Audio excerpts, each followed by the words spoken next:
Hello everyone. आज आपण कोनिक्समधला parabola हा जो टॉपिक आहे तो बघणार आहोत. अगदी बेसिक लेवलवरचे क्वेश्चन सीईटीला कव्हर होतील. टँजंट नॉर्मल काही नाही आहे, फक्त बेसिक क्वेश्चन. ॲप्लिकेशन ऑफ इंटिग्रेशनमध्ये पॅराबोलासच्या 4 डायग्राम मी सांगितल्या होत्या तुम्हाला. त्यातल्या फॉर्म्युले डोक्यात ठेवण्यासाठी म्हणून फक्त 2च इक्वेशन लक्षात ठेवायचे.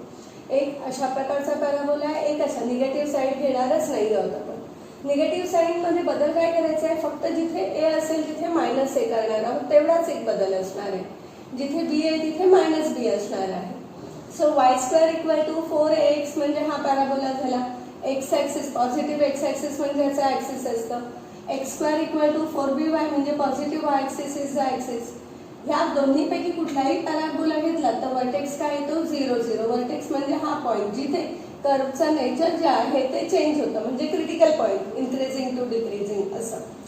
फोकस पॉईंट म्हणजे काय, तर पॅराबोला म्हणजे काय ॲक्च्युली, तर it is locus of a point whose distance from a fixed point is always constant. तो जो फिक्स्ड पॉईंट आहे तो म्हणजे फोकस पॉईंट असतो एस. मग आता एस पासून हा एक पॉईंट घेतला, या पी पॉईंटचा एस पासूनचा एक लाईन असते इकडे, डायरेक्ट्रिक्स ज्याला म्हणतो आपण, त्याच्यापासूनचा डिस्टन्स आपण फिक्स ठेवत कॅल्क्युलेशन करतो. ठीक आहे. आता हा जो फोकस पॉईंट आहे हा नेहमी ॲक्सिसवर असतो, म्हणजे याचा फोकस पॉईंट एस एक्स ॲक्सिसवर असेल, याचा फोकस पॉईंट एस जो आहे तो वाय ॲक्सिसवर असेल. मग याचे कोऑर्डिनेट काय येतात a0 आणि याचे कोऑर्डिनेट येतील 0b. डायरेक्ट्रिक्स म्हणजे काय, तर हा पॉईंट मी घेतला तर त्या पॉईंटचा एस पासूनचा डिस्टन्स आणि त्या लाईन पासूनचा डिस्टन्स सेम असतं, त्याला आपण काय म्हणतो, डायरेक्ट्रिक्स म्हणतो. ठीक आहे. मग आता हे एवढा डिस्टन्स जर ए असेल तर हे डिस्टन्स पण ए आलं, फक्त ही पॉझिटिव्ह साईड तर ही निगेटिव्ह साईड. मग डायरेक्ट्रिक्सचं इक्वेशन येईल x = -a. इकडे काय येणार आहे तो y = -b. Length of latus rectum y² असा स्टँडर्ड फॉर्म असेल तर एक्सचा जो कोएफिशियंट आहे तो कोएफिशियंट म्हणजे लेंथ ऑफ लेटस रेक्टम. आता सगळ्यात आधी तर लेटस रेक्टम म्हणजे काय, तर लेटस रेक्टम म्हणजे फोकस पॉइंट मधून पास होणारी एक कॉर्ड काढली तुम्ही. ती कॉर्ड ॲक्सिसला जर परपेंडिक्युलर असेल तर त्याला आपण लेटस रेक्टम म्हणतो. हा पॉइंट एल घेतला, हा पॉइंट एल डॅश घेतला. सो एल एल डॅश म्हणजेच लेटस रेक्टम आहे आणि ही लेंथ, पूर्ण लेंथ काय असते 4a. आता एल किंवा एल डॅश काही घ्या, त्याचा एक्स कोऑर्डिनेट कंपल्सरी ए असेल.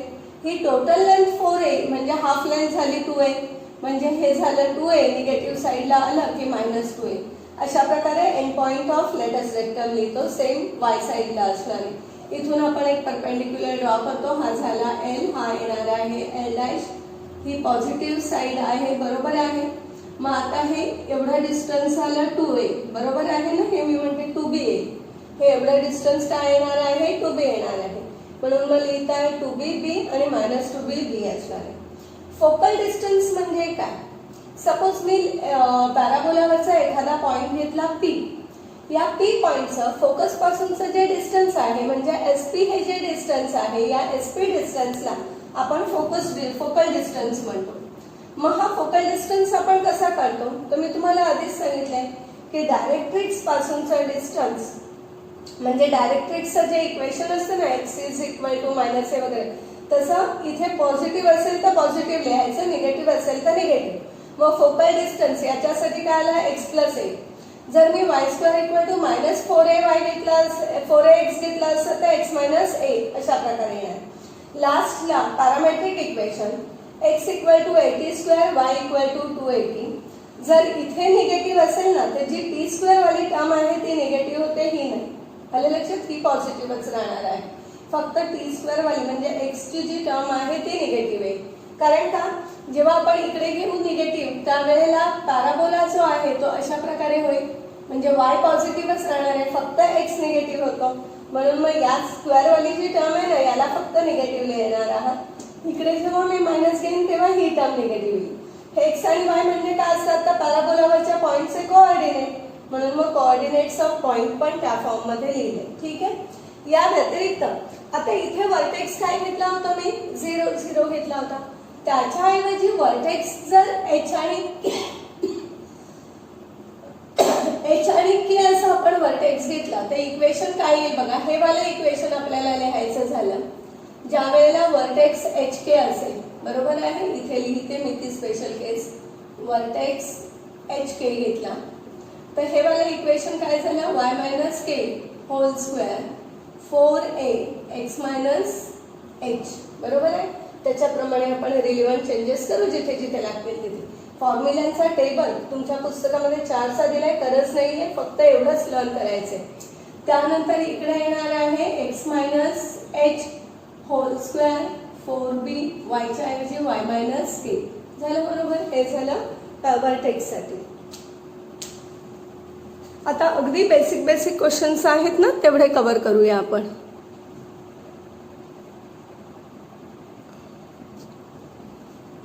स्टार्टिंगला ना आपण अगदी बेसिक क्वेश्चन्स घेणार आहोत आणि असेही सीईटी मध्ये जे क्वेश्चन्स आहेत कॉम्पिटेटिव्ह थिंकिंगचे तेही डिफिकल्ट नाहीत.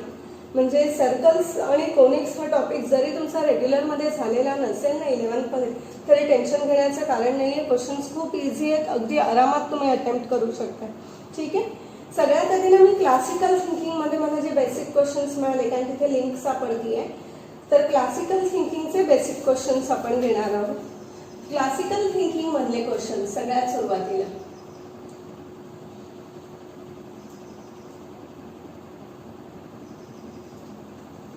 फर्स्ट क्वेश्चन बघा काय आहे तिथे, क्वेश्चन नंबर 26. क्वेश्चन नंबर 26 काय आहे, if the parabola y square equal to 4ax passes through, पॅराबोलाचे इक्वेशन दिलेले आहे 4ax, it passes through the point -3 2. Find length of latus rectum. Length of latus rectum काय आहे 4a, पण त्याच्यासाठी a करावा लागेल. मग parabola passes through this point म्हणजे पॅराबोलाचे इक्वेशन याने सॅटिस्फाय होईल. म्हणजे हे झालं 4a आणि -3 हे कट झालं, म्हणजे a ची व्हॅल्यू येणार आहे -1/3. म्हणून 4a ही व्हॅल्यू झाली 4 × -1/3 म्हणजे -4/3 युनिट्स. ठीक आहे. त्याच्यानंतर आता मला सांगा लेंथ कधी निगेटिव्ह असते का, मग निगेटिव्ह न घेता फक्त आन्सर लिहाल त्यावेळेला 4/3 घेणार आहात. त्याच्यानंतर नेक्स्ट क्वेश्चन आहे question number 30. End point of latus rectum विचारलेला आहे ऑफ द पॅराबोला. पॅराबोला काय दिलाय x² equal to 8y, x² equal to 8y असं दिलं असेल तर end point of latus rectum काय होते 2b आणि -2b, बरोबर आहे. आता याच्यावरून 4b इक्वल टू कंपेअर केला याला स्टँडर्ड इक्वेशन सोबत x² इक्वल टू 4by सोबत, तो 4b इक्वल टू 8 झाला म्हणजे b equal to 2a. b equal to 2 म्हटल्यावर ही व्हॅल्यू काय झाली बघा 4 2 आणि -4 2 झालं 30. त्यानंतर 31 नको घेऊया, 34 घेऊया. Question number 34. Vertex of the parabola y², एक पॅराबोलाचे इक्वेशन दिले y² + 2y + x = 0. ठीक आहे. याच्यावरून आपण पॅराबोलाचं स्टँडर्ड इक्वेशन आधी डिराइव्ह करूया. हे तर क्लिअर आहे की इक्वेशन या किंवा या फॉर्म मध्ये येणार नाहीये, कारण का y² सोबत +2y ही टर्म आहे. मग y² ची टर्म येईल, x अपोजिट साइडला शिफ्ट करूया, y² + 2y = -x. याला परफेक्ट स्क्वेअर मध्ये कन्वर्ट करायचं झालं तर इकडे +1 लागेल, म्हणून इकडे पण +1 केलं. हे झालं आता y + 1 चा स्क्वेअर. x चा कोएफिशियंट नेहमी 1 पाहिजे, म्हणून मायनस कॉमन घेतला म्हणजे आला x - 1. आला हा form y - k whole square = 4b 4a x - h वाला फॉर्म. मग इथे h ची व्हॅल्यू काय झाली बघा 1 आणि k ची व्हॅल्यू -1. मग वर्टेक्स काय लिहायचा, hk हा वर्टेक्स झाला म्हणजे 1 आणि -1. आणि लेंथ ऑफ लेटस रेक्टम काढायची झाली 4a ची व्हॅल्यू तर ती -1 आहे, म्हणजेच 1 युनिट a. ठीक आहे. कुठला क्वेश्चन केला होता आपण 34 ना. Vertex of the parabola lies in which quadrant, x positive आणि y निगेटिव्ह, म्हणजे क्वाड्रंट कुठला आला x पॉझिटिव्ह आणि y negative, that means 4th quadrant. Okay.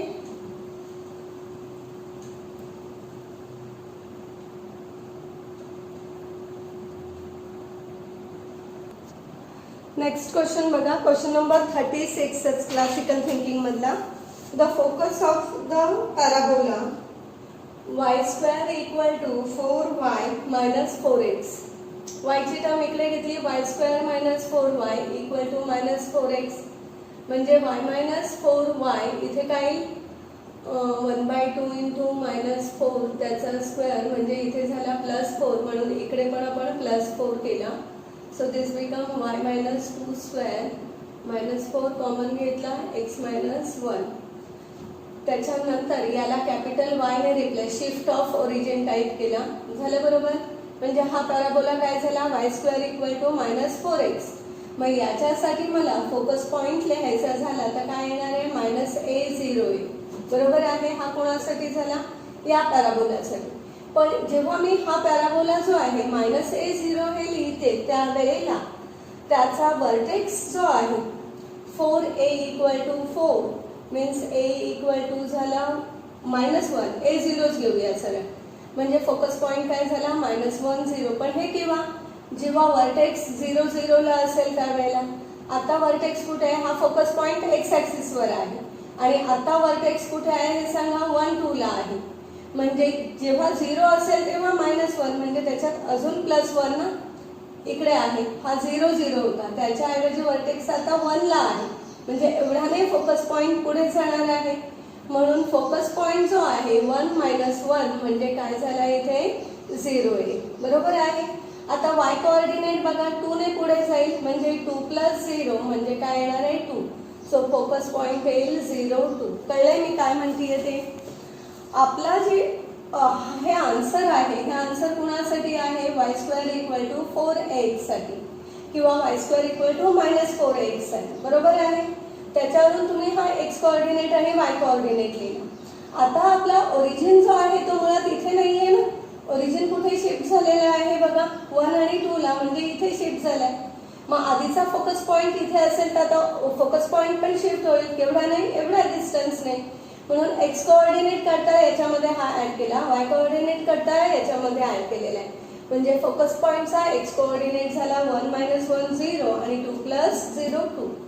0 2 option दिलाय का, फक्त एकदा बघून घेत आहे.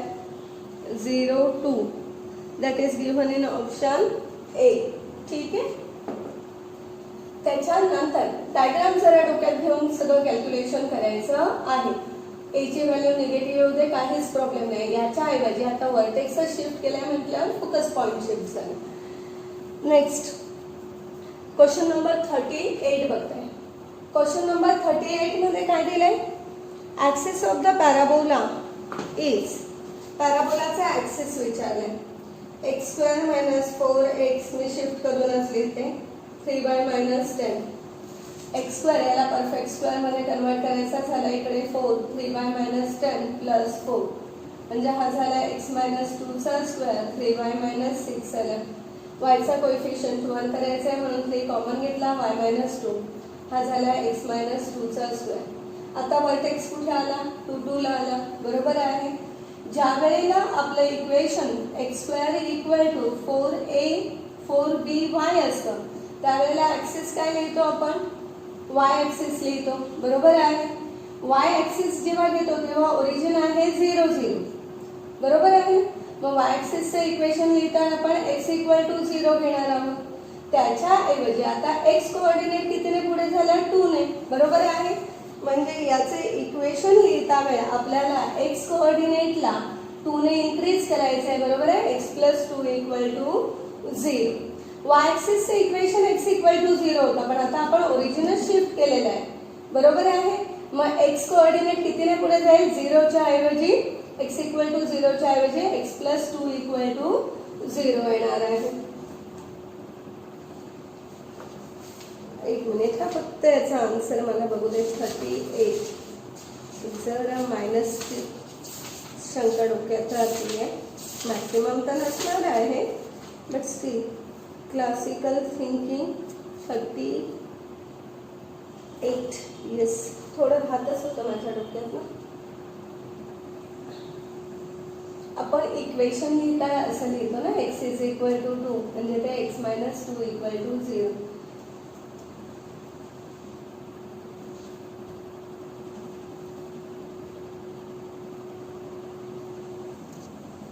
नेक्स्ट क्वेश्चन बघताय. Length of latus rectum of the parabola 39. X square minus 4x minus 8y, ते तिकडे शिफ्ट करते. 8y minus 12. त्याला परफेक्ट स्क्वेअरमध्ये कन्वर्ट करायचं झालं. X square minus 4x plus 4, 8y minus 12 आणि प्लस 4. म्हणजे हे झालं एक्स मायनस 2चा स्क्वेअर, हे झालं 8y मायनस 8. मग एक्स मायनस 2चा स्क्वेअर, 8 कॉमन घेतला, y मायनस 1.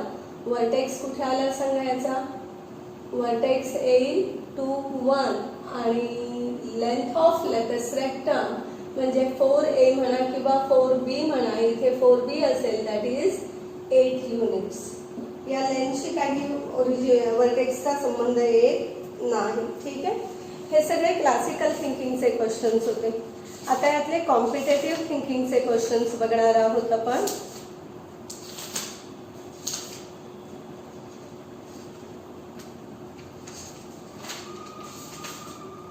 पॅराबोलाला टोटल 47 पासून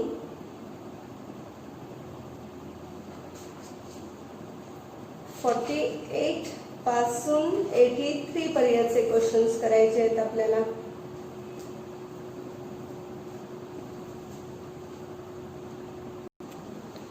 आता कॉम्पिटेटिव्ह थिंकिंगचे क्वेश्चन बघताय. Question number 48. पॅराबोला म्हणजे बेसिकली मी तुम्हाला काय सांगितलं होतं की एक डायरेक्ट्रिक्स असते आणि एक फोकस पॉइंट आहे. It is locus of a point whose distance from this focus point and directrix is at equal distance. तो झाला पॅराबोला. मग सपोज या पॅराबोलावरचा आम्ही हा पी पॉइंट घेतला x1 y1. तर या पी पॉइंटचं या फोकस पॉइंट पासूनचं जे डिस्टन्स असेल तेवढंच डिस्टन्स कशापासून असणार आहे. डायरेक्ट्रिक्स पासून. त्यांनी फोकस पॉइंटचे कोऑर्डिनेट दिलेले आहेत 1, -1 आणि डायरेक्ट्रिक्सचं इक्वेशन दिलेलं आहे x plus y plus 3 equal to 0. ते डेफिनेशन यूज केली मी. तर SP इज इक्वल टू, हे डिस्टन्स काय आहे PM. SP डिस्टन्स कसं काढणार मी. डिस्टन्स फॉर्म्युलाने काढू शकते. x1 - 1 स्क्वेअर प्लस y1 - प्लस 1 square. PM distance pair of lines of straight लाईनचा formula. Distance of P from this line म्हणजे एक्सच्या ऐवजी x1, वायच्या ऐवजी y1 प्लस 3 अपॉन 1चा स्क्वेअर आहे. बरोबर आहे. मग इथे आता मॉड आणि रूट दोन्ही घालवायचे असतील तर स्क्वेअर करतो. x1 - 1 त्याचा स्क्वेअर येईल, y1 प्लस 1 त्याचा स्क्वेअर येईल. हे झालं x1 plus y1 plus 3 whole square upon 2. आता x1 y1 नको लिहूया. तसे लोकसचे इक्वेशन हवंय x आणि y करूया आपण. ठीक आहे. त्याच्यानंतर काय येईल बघा. x square minus 2x plus 1 y square plus 2y plus 1 हा अपॉन 2 इकडे आलं इंटू होईल. a plus B plus C whole square म्हणजे a square plus B square plus C square plus 2 into ab लिहून देते direct. 2 into AB plus 2 into BC plus 2 into AC झालं. मग आता 2x स्क्वेअर हे काय झालं. 2x square minus 4x 1 plus 1 2 2 2 4 2y square plus 4y equal to x square plus y square plus 2xy plus 6x plus 6y plus 9. या term इकडे घेतल्या. 2x square मधला x स्क्वेअर गेला x स्क्वेअर, 2y स्क्वेअर मधला y square, मग आले minus 2xy, मग येणार आहे मायनस 10x, मग येणार आहे मायनस 2y. हा 4 आहे आणि हा 9 आहे. मायनस 5 आहे का. जरा एकदा बघताय. x square plus y square minus 10x minus 2y minus 2x minus 5 that is given in option A. एक सेकंड जरा आन्सर पण बघून घेते. 48 म्हटलंय ना. येस A बरोबर आहे. नेक्स्ट क्वेश्चन बघताय. Question number 50. The focus of parabola x square equal to -16y is. या पॅराबोलाचं कंपॅरिझन आपण x square equal to 4by सोबत केलं. आपल्याला विचारलंय काय. Focus point. फोकस पॉईंट काय असतो याचा 0b म्हणजे b ची व्हॅल्यू काढायला लागेल. 4b इक्वल टू -16 म्हणजे b इक्वल टू आला -4 म्हणजे 0 -4 आहे का तिथे ऑप्शनमध्ये 0 -4 that is given in option D. ठीक आहे. त्याच्यानंतर नेक्स्ट क्वेश्चन 55 बघताय. तुम्हाला लेटस रेक्टम म्हणजे काय सांगितलं होतं मी. सपोज हा पॅराबोला आहे, हा त्याचा फोकस पॉइंट आहे, हा त्याचा ऍक्सिस आणि हा पॉइंट झाला वर्टेक्स. ही असणार आहे directrix which is x is equal to -8. हा फोकस पॉइंट असतो a0. इक्वेशन घेतलं y² equal to 4ax. Let's rectum म्हणजे काय तर या फोकस पॉइंट मधून कॉर्ड म्हणजे काय थोडक्यात तर ही जी आहे याला आपण कॉर्ड म्हणतो. जर ती फोकस पॉइंट मधून पास होत असेल तर ती झाली फोकल कॉर्ड. बरोबर आहे. याला p लिहिला, याला p' घेतलं तर p' झाली focal chord. Focal chord which is perpendicular to the axis त्यालाच आपण लेटस रेक्टम म्हणतो LL'. बरोबर आहे. त्यालाच काय म्हणतो लेटस रेक्टम. सो क्वेश्चन काय आहे the focal chord of Maharashtra सीईटीचा क्वेश्चन आहे. Focal chord of the parabola perpendicular to its axis is known as latus rectum. बरोबर आहे. त्यानंतर अजून पुढचा क्वेश्चन बघा जरा. क्वेश्चन नंबर 58 काय दिलेलं आहे. कर्नाटक सीईटीचा क्वेश्चन आहे. Area of the triangle formed by the lines joining the vertex of the parabola. Parabola काय दिलंय y² equal to sorry x² equal to 12y दिलाय. x² इक्वल टू 12y याचा अर्थ जो पॅराबोला दिलेला आहे तो अशा प्रकारे व्हर्टिकल पॅराबोला दिलेला आहे. बरोबर आहे. x² इक्वल टू 4by असं मी कंपेअर केलं तर 4b ची व्हॅल्यू झाली 12, b ची व्हॅल्यू आली 3. मग याचा फोकस पॉइंट s जो आहे तो झाला 0, 3. बरोबर आहे. या फोकस पॉइंट मधना परपेंडिक्युलर फोकल कॉर्ड काढली किती झाली लेटस रेक्टम. नॉर्मली सवय आहे मला पॉझिटिव्ह साईडला मी L लिहिते, निगेटिव्ह साईडला L' लिहिते. मग L' काय झालं लेटस रेक्टम. ही L' ही टोटल लेंथ काय असणार आहे 4b म्हणजेच 12 युनिट. ही टोटल लेंथ आली 12 युनिट. हे 0, 3 दिले म्हणजे हे एवढं डिस्टन्स झालं 3 युनिट. तुम्हाला याचा वर्टेक्स आणि लेटस रेक्टमचे एंड पॉइंट कनेक्ट करणारा ट्रायंगल हवाय. या ट्रायंगलचा एरिया हा जर मी O घेतला तर एरिया ऑफ ट्रायंगल OLL' काय येणार आहे 1/2 इंटू बेस इंटू हाईट. बरोबर आहे. हाईट घेतली आपण OS. मग 1/2 LL' काय झालं 4b म्हणजेच 12 आणि OS झालं 3, 6 झाला. 6 3 जा 18 स्क्वेअर युनिट. दिले का बघा जरा. कुठला क्वेश्चन होता 58 ना. 18 square unit that is given in option B. ठीक आहे.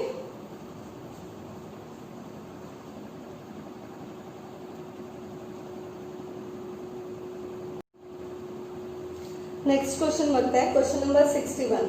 Equation of parabola whose vertex and focus are. Vertex काय दिलेला आहे त्यांनी 0, 4 आणि फोकस पॉइंट दिलेला आहे S02. फोकस पॉइंट जो आहे त्याच्यावरून तुम्ही 0b लिहिताय. याचा अर्थ तुम्हाला b ची व्हॅल्यू 2 मिळालेली आहे. b ची व्हॅल्यू मिळाली की आपल्याला इक्वेशन जे आहे x - h hole square 4b बरोबर आहे y - k होल स्क्वेअर असे इक्वेशन मिळते. फक्त इथे 4b आहे की 4 - b तर b पॉझिटिव्हच दिलाय ना त्यांनी इथे म्हटल्यावर काय प्रश्न येत नाहीये. मग इथे लिहिताय तुम्ही x - 0 चा स्क्वेअर 4b म्हणजे 8 झाला y - 4 चा स्क्वेअर असं करू शकताय. पण हेही न करता तुम्ही आन्सर काढू शकता. वर्टेक्स हा नेहमी पॅराबोलावर असेल. ते जे 4 ऑप्शन्स दिलेत त्यातला फक्त एकच ऑप्शन जो आहे ऑप्शन सी तो हे इक्वेशन सॅटिस्फाय करेल. म्हणजे 0, 4 या पॉइंटने फक्त ऑप्शन सी व्हेरीफाय होईल. बाकी कुठलाही ऑप्शन व्हेरीफाय होणार नाही. मग हे एवढं सगळं पण करायची गरज नाही. फक्त वर्टेक्सचे कोऑर्डिनेट फोकसचे नाही. या फोकस कधीच पॅराबोलावर नसतो, वर्टेक्स पॅराबोलावर असतो. सो वर्टेक्सच्या कोऑर्डिनेटने जे इक्वेशन सॅटिस्फाय होईल that is your answer. Question number 64 बघा काय आहे. Equation of parabola focus point दिलेला आहे. बरोबर आहे. आपण मगाशीच लिहिलं होतं फोकस पॉइंटचं डिस्टन्स आणि डायरेक्ट्रिक्सचं डिस्टन्स इक्वल यायला पाहिजे. हे आन्सर तुम्ही ट्राय करणार आहात, मी नाही. फक्त मी तुम्हाला रिमाइंड करून दिला की तोच क्वेश्चन आहे. पॉइंट जर तुम्ही x1 y1 घेतला तर x1 - 5 square plus y1 - 3 square आला. डायरेक्ट्रिक्सचे इक्वेशन काय आहे? 3x1 minus 4y1 plus 1 upon under root 3चा स्क्वेअर 9 आणि मायनस 4चा स्क्वेअर 16. याला सिम्प्लिफाय करताय, कुठला आन्सर येईल ते बघताय. ऑप्शन पण मी सांगत नाही कारण टेक्स्टबुक आहे तुमच्याकडे. बरोबर आहे. त्याच्यानंतर क्वेश्चन नंबर 67 बघा. क्वेश्चन नंबर 67 काय आहे? इसेंट्रिसिटी ऑफ द पॅराबोला विचारले. पॅराबोला काहीही असू दे, पॅराबोलाची इसेंट्रिसिटी ही नेहमी 1 असते. इक्वेशन काय आहे तो प्रश्नच येत नाही. पॅराबोलासाठी इसेंट्रिसिटी 1 आहे, इलिप्ससाठी इसेंट्रिसिटी लेस दॅन 1 असते आणि हायपरबोलासाठी ग्रेटर दॅन 1 असते. इलिप्स आणि हायपरबोलाच्या इसेंट्रिसिटीचा फॉर्म्युला त्या रिलेव्हंट टॉपिकमध्ये बघू आपण. पण पॅराबोलासाठी इसेंट्रिसिटी ऑलवेजच 1 असणार आहे. ठीक आहे. त्याच्यानंतर नेक्स्ट क्वेश्चन म्हणताय 72 राहील, इथे अजून जागा आहे. तर फोकस ऑफ द कॉनिक्स विचारलेला आहे. कोनिक्सच्या इक्वेशन मध्ये एक्स स्क्वेअर मायनस 6x इकडेच ठेवते मी, मायनस 4y मायनस 1 आहे. आता याला परफेक्ट स्क्वेअर मध्ये कन्वर्ट करायचं झाला तर 1/2 इंटू मायनस 6 त्याचा स्क्वेअर, 3चा स्क्वेअर म्हणजे इकडे 9 आला, मायनस 4y मायनस 1 प्लस 9 आला. सो x मायनस 3 त्याचा स्क्वेअर येईल मायनस 4y प्लस 8. इथून मायनस 4 कॉमन घेतला, y मायनस 2 येईल. मग त्याच्यावरून आपण x square equal to minus 4y असं लिहू शकतो. नॉर्मल विचार करा फक्त. X square equal to 4by असं इक्वेशन असेल. तुम्हाला फोकस विचारलेला आहे. फोकस पॉइंट तुम्ही काय लिहिता? 0b लिहिता. हे याच्यामध्ये x ची व्हॅल्यू काय आहे? 0 आणि y ची व्हॅल्यू काय आहे? b. आपल्याला 4b इज इक्वल टू काय आलं इथे बघताय जरा. 4b इक्वल टू मायनस 4 म्हणजे b is equal to minus 1. मग y इज इक्वल टू मी इथे काय लिहिणार आहे? मायनस b च्या जागी फक्त मायनस 1 लिहिलं, हरकत नाही. आता ज्या वेळेला मी शिफ्ट ऑफ ओरिजिन करते त्यावेळेला इथे मी काय केलंय बघा. x मायनस 3 याला मिळून कॅपिटल x लिहिलंय ना, बरोबर आहे. आता हे जे कोऑर्डिनेट आहेत हे कॅपिटल x आणि कॅपिटल y झाले, कारण याच्यासाठी लिहिताय तुम्ही. बरोबर बोलते मी. परत एकदा हवं तर लिहिते s is equal to 0 minus 1. ज्या वेळेला मी हा पॅराबोला कन्सिडर करेन त्यावेळेला फोकस पॉइंटचा x कोऑर्डिनेट 0 आणि y कोऑर्डिनेट मायनस 1. हा कॅपिटल x म्हणजेच ओरिजिनली काय आहे? x मायनस 3 आणि कॅपिटल y म्हणजे ओरिजिनली आहे y मायनस 2. मग याचा अर्थ x इक्वल टू 3 आहे आणि y इक्वल टू 1 आहे. मग according to that focus point जो येईल तो काय येणार आहे? 3, 1. हे सगळ्यात सिंपल टेक्निक आहे. ठीक आहे. म्हणजे गडबड विचार करत नको बसायला तुम्हाला. 3, 1 that is given in option C.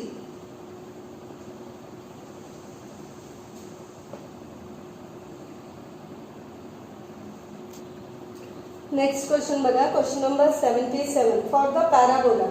पॅराबोलाचे equation मी अरेंज करूनच लिहिते. y square plus 6y is equal to 2x minus 5. परत एकदा बघू दे. x plus y square plus 6y 2x minus 5. ठीक आहे. याला स्टँडर्ड फॉर्ममध्ये कन्वर्ट करायचं झालं तर इकडे 9 येईल, 2x मायनस 5 प्लस इकडे पण 9 येईल, बरोबर आहे. मग हा झाला y प्लस 3 होल स्क्वेअर, इथे 2x प्लस 4. याला लिहित आहे y square equal to 2 into x plus 2 झाला म्हणजे 2 इंटू कॅपिटल x. आता याच्यासाठी वर्टेक्स काढायचं आहे, बरोबर आहे. वर्टेक्स हा जो स्टँडर्ड फॉर्म आहे 4ax म्हणजे 4a ची व्हॅल्यू झाली 2, a ची व्हॅल्यू झाली 1/2. जेव्हा असं लिहिते तेव्हा वर्टेक्स असतो 0, 0 आणि फोकस पॉइंट डायरेक्ट्रिक्सचं इक्वेशन असतं x is equal to minus 1, बरोबर आहे. म्हणजे या केसमध्ये वर्टेक्स जो आहे, वर्टेक्स बघणार आहात पहिल्यांदा. Capital x equal to 0, capital y equal to 0 हे झाले वर्टेक्सचे कोऑर्डिनेट, बरोबर आहे. कॅपिटल x म्हणजेच आपण लिहितो x प्लस 2 आणि कॅपिटल y म्हणजे y प्लस 3 इक्वल टू 0 म्हणजे x equal to -2, y is equal to -3. हे असं मी समजावून देण्यासाठी इथे तर तुम्ही डायरेक्ट वर्टेक्स डिसाईड करू शकताय. बरोबर आहे. काय आहे हे वर्टेक्स? x h म्हणजे -2 आणि -3. फक्त डायरेक्ट्रिक्सचे इक्वेशन कॅपिटल X. आताचं आपलं जे इक्वेशन येईल ते काय येईल? x स्मॉल x नसून capital X equal to -1/2. Capital X म्हणजेच x + 2 इक्वल टू -1/2. इक्वेशन कसं दिलंय बघा जरा आधी. यायला पाहिजे असं 2x + 4 इक्वल टू -1 म्हणजे 2x + 5 इक्वल टू 0. वर्टेक्स -2 -3 बरोबर दिले, पण डायरेक्ट्रिक्स चुकीचं दिलंय म्हणजे 1 is true and 2 is false. That is given in option B. ठीक आहे. त्यानंतर क्वेश्चन नंबर 78 राहील. येथेच काही प्रॉब्लेम नाहीये. 2 पॅराबोलाज दिलेले आहेत which makes at 2 distinct point. x² equal to 4y आणि दुसरा पॉइंट दिलेला आहे y² इक्वल टू 4x. मग याच्यावरून आपण काय लिहितो की इथून मी y ची व्हॅल्यू घेतली, ती आली आहे x²/4. ती इकडे लिहिल्यावर x⁴/16 4x. मग झाला x⁴ हा झाला 4³ म्हणजे एक व्हॅल्यू झाली 0 आणि एक व्हॅल्यू येणार आहे 4. x 0 असेल त्यावेळेला y ची व्हॅल्यू 0, कारण y काय घेतलं आपण? x²/4. मग y ची व्हॅल्यू 0. x 4 असेल त्यावेळेला y ची व्हॅल्यू 4 असेल म्हणजे एक आला 0 0 आणि दुसरा पॉइंट आहे 4 4. बरोबर आहे. म्हणजे 4a 4a असा पॉइंट येतो.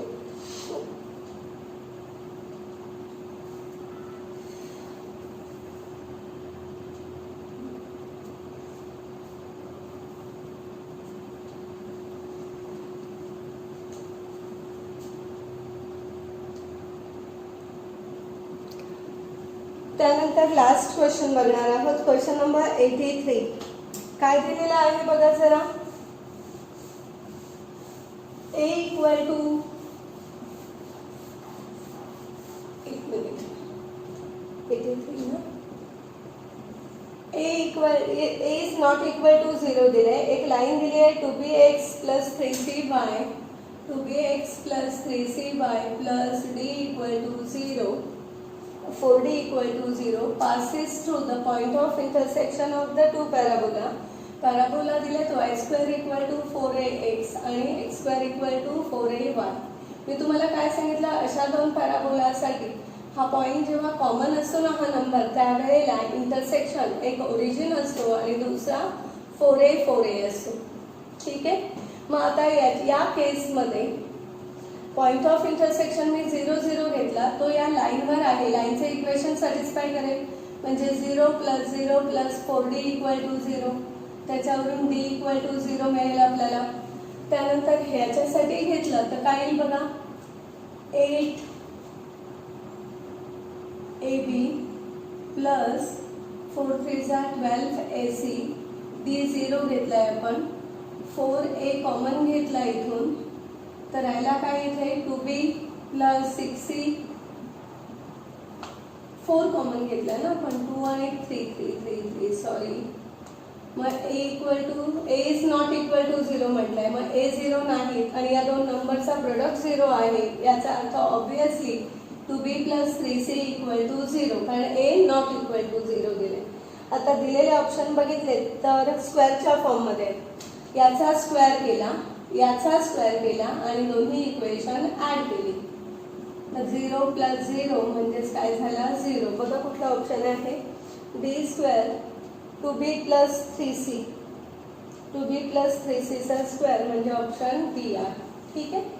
आता पॅराबोलाचे रिमेनिंग क्वेश्चन्स तुम्ही ट्राय करणार आहात. नेक्स्ट टॉपिक आपण नेक्स्ट व्हिडिओमध्ये इलिप्स बघूया. ठीक आहे.